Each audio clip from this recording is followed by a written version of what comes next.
సభకు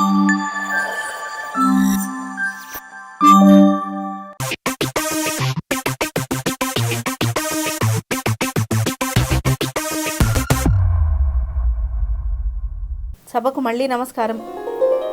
రీసెంట్గా చాలా రక్కసే జరుగుతోంది మన తెలుగు యూట్యూబ్ ఛానల్స్లో. సోషల్ మీడియా అంతా ఏకగ్రీవంగా ఎన్ని కొత్త టాపిక్లు వచ్చినా అవన్నీ పక్కన పడేసి ఒకటే టాపిక్ మీద ఇంట్రెస్ట్ చూపిస్తున్నారు. దాని మీద రోజు రోజుకి సినారియోస్ పెరిగిపోతున్నాయి. ఎంత దాకా వెళ్ళిందంటే ఎవరో ఒకరేదో ముందుకొచ్చి మాట్లాడారని వాళ్ళదే వాళ్ళ వల్లే మొత్తం సమాజం అంతా పాడిపోతుంది అన్నట్టుగా అక్కడ దాకా 1-on-1 వెళ్ళిపోయింది. ఇద్దరి వల్ల ముగ్గురు వల్ల సమాజం ఇదైపోతుంది అన్నట్టుగా 1-on-1 వెళ్ళిపోయింది. మనోభావాలు దెబ్బతిన్న వాళ్ళు లీగల్గా ప్రొసీడ్ అవుతున్నారు. సరే, ఇది ఎంతవరకు జరుగుతుందో, ఎంతవరకు ముందుకెళ్తుందో చూద్దాం. మనం ఈ ఇంపాక్ట్ కామన్ హౌస్ హోల్డ్స్లో ఎలా ఉంటుందో నేను చెప్తాను మీకు. ఎందుకంటే అన్ఫార్చునేట్లీ నా కంటబడ్డ ఒక 4-5-6-7 సిచ్యువేషన్స్ సమరైజ్ చేసి మీకు చెప్పాలనుకుంటున్నాను. నేను మాట్లాడుతూ ఉన్న అది కాలేజ్ లెక్చరర్సే కావచ్చు, స్కూల్ టీచర్స్ కావచ్చు, యంగ్ అడల్ట్స్ పిల్లలు ఉన్న పేరెంట్స్ కావచ్చు, నేను కమ్యూనిటీలో ఉంటున్నాను కాబట్టి అదృష్టానికో దురదృష్టానికో చూస్తున్న పిల్లలు వాళ్ళ మైండ్ సెట్స్ కూడా కావచ్చు. I want to speak about it considering all the repercussions. ఏదైనా ఆయన ఎవరో నిండుగా బట్టలు వేసుకోండి అని అన్నారు. ఓకే, మైక్ ఉన్నప్పుడు ఆ హైప్లో ఒక 2-3-4-5 పదాలు దొరలుండొచ్చు. అది హర్టింగ్గా ఉంది, డిగ్నిఫైడ్గా చెప్పి పక్కకి వెళ్ళిపోతే అయిపోయా. దానికి పబ్లికలీ వచ్చి అపాలజీస్ చెప్పాలి, అది ఇది. ఇంకో చిన్న ఇష్యూ జరిగింది ఈ మధ్యలో, దానికి లింక్ చేస్తూ మాట్లాడతాను. స్ట్రే డాగ్స్ మీద ఒక ఇష్యూ అయింది అండ్ దానికోసం చాలామంది మాట్లాడారు. అంటే ఇంకెవరు చనిపోవట్లేదా ప్రపంచం మొత్తం మీద? ఆడపిల్లలు మొలస్టే చనిపోతున్నారు, రోడ్ యాక్సిడెంట్లలో చనిపోతున్నారు, వాళ్ళందరి కంపెనీలని అరెస్ట్ చేస్తున్నారా మీరు? గుడ్, వ్యాలిడ్, నీకు కాదండి. ఈ సిచ్యువేషన్ని ఈయన అన్న మాటలతోటి లింక్ చేసి మాట్లాడదు. ప్రపంచం మొత్తం మీద మనల్ని ఎవడు ఏమీ అనట్లేదా? మనకే కష్ట నష్టాలు రావడం లేదా? మనం బయటకు వచ్చి ఆర్టిస్టులుగా లేకపోతే సోషల్ మీడియా ఇన్ఫ్లుయెన్సర్స్గా వీడియోలు చేస్తున్నప్పుడు, మాట్లాడుతున్నప్పుడు ఇంకెవడో అబ్జెక్షనబుల్గా మనల్ని ఏమి అని కామెంట్స్ పెట్టట్లేదా? బట్టలతో సంబంధం లేకుండా కప్పుకున్న, మోడర్న్గా డ్రెస్ అయినా, ఇంకేదైనా సరే, అసలు ఒక విమెన్, మ్యాన్, ఎవడైనా సరే, పిల్లలు పెద్దలు వచ్చి బయటకు మాట్లాడుతున్నప్పుడు ఇష్టం వచ్చినట్టు కామెంట్లు ఎవరో పెట్టట్లేదా? ఆయన ఏదో ఒక 4-5 అన్నారు, అయిపోయింది. అది మాత్రమే ఎందుకు హైలైట్ చేస్తున్నాం మనం? దీనికి ఆన్సర్ లేకపోతే దానికి ఆన్సర్ లేదు. ఎందుకంటే సిచ్యువేషన్ బై సిచ్యువేషను ఇట్లా క్లబ్ అయ్యి వచ్చినప్పుడు ఒక్కదానికో ఆన్సర్ చెప్పమనడం, అపాలజీలు చెప్పమనడం, అసలు it will take you know where. అక్కడి నుంచి వేరే వాళ్ళు ఎవరో రియాక్ట్ అయ్యారు, అంతే. ఆవిడ అనడం, ఈవిడ అనడం, ఇంకొకరెవరో వచ్చి మాట్లాడటం, అందరూ మాట్లాడేస్తున్నారు. ఈ 20 ఏళ్లలో ఇళ్లల్లో వచ్చిన మార్పులు చెప్తాను నేను. ఒక 17, 16, 18 ఇయర్స్ అమ్మాయి, ఏ అమ్మాయి కొంచెం ఒక చుడిదార్ వేసుకోవటం, ఓ చున్నీ వేసుకోవడం, చుడిదార్, ఐ హేట్ ఇట్, అమ్మమ్మలాగా చున్నీ ఎవరు వేసుకుంటారు, నాకు అసహ్యం, ఇలాంటి మాట్లాడే ఇళ్ళు 100కి 99 ఉన్నాయి. నాకేం చెప్తారు మీరు చెప్పుకోండి. అబ్బాయిలు కూడా అంతే. అడాలసెంట్కి వచ్చిన అబ్బాయిలు 12, 13, 14 ఇయర్స్ ఉన్నవాడు, వాడికి ఒక గ్రూప్ ఏర్పడిపోతుంది. మీరు మీ పిల్లలకి ఫోన్లు ఇవ్వకపోయినా పక్కన వాళ్ళ పేరెంట్స్ ఇస్తారు కదా, ఆ ఫోన్లలో వాడు ఏం చూస్తున్నాడో, వాడి ఫ్రెండ్స్తో కలిసి ఏం మాట్లాడుకుంటున్నారో ఎవరికి తెలియదు. అది వింటే మీరు భరించలేరు. మనం ఆత్మహత్యలు చేసుకోవాల్సిందే. ఎందుకంటే మన పిల్లలు అలా అవ్వడాన్ని ఖచ్చితంగా మనం తట్టుకోలేం. అంటే అమ్మాయిలు ఒకలాగా, అబ్బాయిలు ఒకలాగా, వాళ్ళ మైండ్ సెట్స్ చూడు. ఏ టీనేజర్కి చదువుకుందాం, ఏదైనా ఆర్ట్లో పైకొద్దాం, మనం ఏదైనా ప్రూవ్ చేసుకుందాం, ఎక్కడో ఆడి ముత్యాలు అంటారు చూడు, మంచి ముత్యాలు ఎక్కడో ఉంటారు. మ్యాక్సిమం ఇదే. ఊర్లకంటూ ఈవెంట్స్కి వెళ్తూ ఏదైనా యాంకర్స్కి వెళ్తే వయసుతో సంబంధం లేకుండా ఆ విమెన్ బాడీ పార్ట్స్ గురించి మాట్లాడతాడు వీడు. మీద చేతులు వేయాలని చూస్తారు, ఒకసారి పట్టుకొని వదిలేద్దామని చూస్తే జరుగుతున్నాయి ఇలాంటివి. Please open your ice.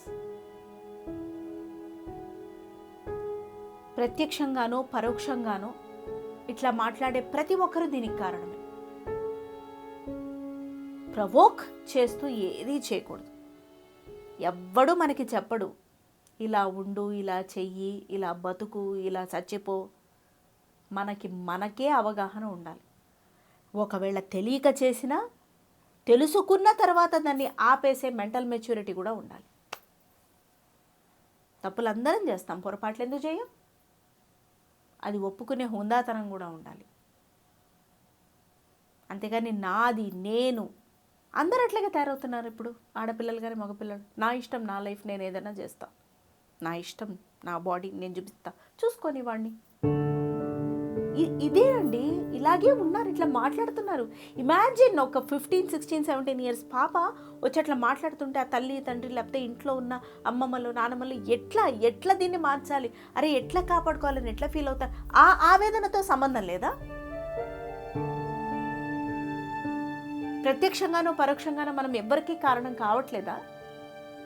ఏదాపగలం మనం? సరే నువ్వు ఆపుతావు, నీ ఇంట్లో ఫోన్ ఆపుతావు, సోషల్ మీడియా ఆపుతావు, టీవీ ఆపుతావు. ఆ పాప బయటికి వెళ్ళదా? ఆ బాబు బయటికి వెళ్ళడా? వాడు ఎక్కడి నుంచో చూసి నేర్చుకోరా ఇవి? యాక్సెస్ ఆపాలంటే ప్రతి ఒక్కరూ, ఇట్లా మీడియా ముందుకు వచ్చి మాట్లాడుతున్న ప్రతి ఒక్కరూ మారాలి. వ్లాగ్స్ చేసుకునేవాళ్ళు, ఇండివిజువల్ వ్లాగ్స్ చేసుకునేవాళ్ళు, యాప్స్ ప్రమోట్ చేసేవాళ్ళు, ఫ్యాషన్ ఎక్స్ట్రాడినరీ ఫ్యాషన్గా రెడీ అయ్యేవాళ్ళు, వాళ్ళకు నప్పుతాయని వాళ్ళు చక్కగా బట్టలు వేసుకుంటారు, లేకపోతే అసలు వేసుకోరు, సరే తక్కువగా వేసుకుంటారు. అరే వేరే ఫ్యామిలీస్లో అది వర్కౌట్ కాదు. ఎంతమంది ఆలోచిస్తున్నారు ఇట్లా సొసైటీ కోసం? అది నా క్వశ్చన్. ఎందుకు ఆలోచించకూడదు? ఇది బ్యాక్వర్డ్ థింకింగ్ కాదు, ఇదే ఫ్రంట్ థింకింగ్, ఇదే ముందు ఆలోచించడం. ముందు చూపంటే ఇదే సోషల్ రెస్పాన్సిబిలిటీ, అంటే ఇదే. ఒక వ్యక్తితో మొదలై వ్యవస్థ నాశనం అవుతుందంటే దాన్ని సోషల్ ఇర్రెస్పాన్సిబిలిటీ అంటారు. ఒక వ్యక్తితో మొదలై వ్యవస్థ మారుతోందంటే దాన్ని సోషల్ రెస్పాన్సిబిలిటీ అంటారు. మనకు తెలీదా? దీనికోసం సోషల్ బుక్సే తిరిగేయాలా? మన మాట ద్వారా, మన చేత ద్వారా బాధ్యతాయుతమైన మీడియా ముందుకు వచ్చి మనం మాట్లాడుతున్నప్పుడు ఎలా బిహేవ్ చేస్తున్నాం?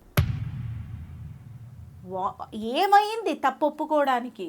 ఏమైంది మాట ఆపడానికి?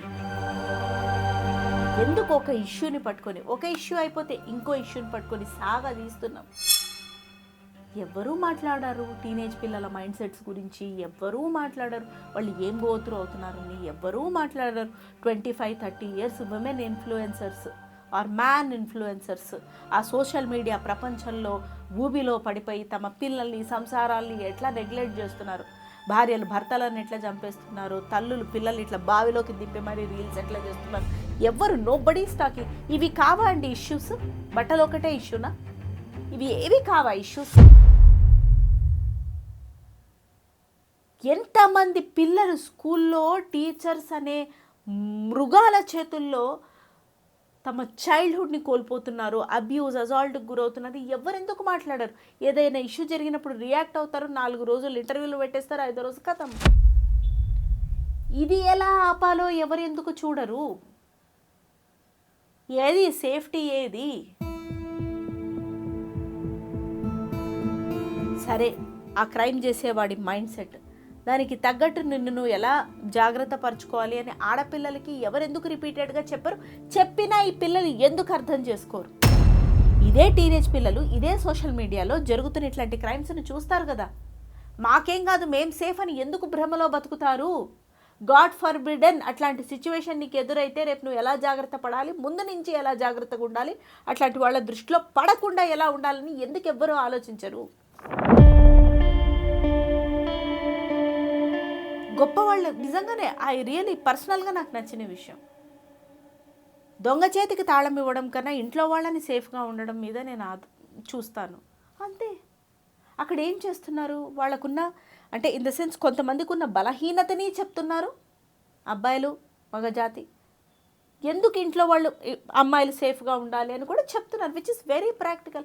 దాని మీద కూడా పిచ్చ డిస్కషన్లు అయ్యి భ్రమలో ఎందుకు బతకాలి మనం?